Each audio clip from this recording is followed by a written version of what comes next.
Je regrette sincèrement l'incompréhension dont nous avions été victimes autour de ces propos. Je regrette et je partage également la douleur de mes compatriotes de l'Est du pays qui souffrent des affres de la guerre, qui souffrent avec des tueries, des viols et des actes de barbarie. Nous partageons leur douleur et je regrette que nos compatriotes aient été vexés parce que nos propos ont été sortis de leur contexte. Je le dis toujours, un texte sans contexte est un prétexte. Nous avions été devant les investisseurs à Houston et les investisseurs avaient besoin d'être rassurés. Nous leur avons clairement dit qu'il y a des avancées estimables en République démocratique du Congo en matière de lutte contre la corruption et le détournement des deniers publics. Qu'ils ne devaient pas avoir peur. La République démocratique du Congo est safe. La République démocratique du Congo est un pays fréquentable, en dépit du fait que nous avons un problème réel de l'insécurité à l'Est, particulièrement au nord Kivu, au sud Kivu, et je peux ajouter également le territoire de Rutshuru. Nous avons nos compatriotes qui souffrent à cause des atrocités qui sont créées par les bandes, les groupes armés à Beni, à Butembo, à Bunia et à Rutshuru. Nous partageons leur douleur. Nous sommes Congolais et le Congo est un.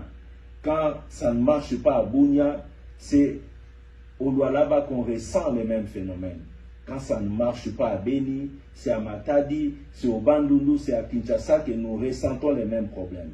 Nous ne pouvons pas donc cracher sur la mémoire des milliers de Congolais qui sont morts à cause de cette barbarie. Mais je regrette profondément que la situation qui s'est passée à Houston soit une simple manipulation. Parce que loin de moi, l'intention de cracher sur la mémoire de mes compatriotes. Je partage profondément ce qui se passe dans mon pays, mais je devais rassurer les investisseurs que notre pays est fréquentable, que cette insécurité est contenue.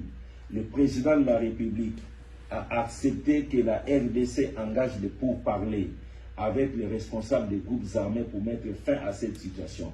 Dans le même ordre d'idées, le président de la République a décrété l'état de siège dans deux provinces de notre pays, le Nord Kivu et la province de l'Ituri.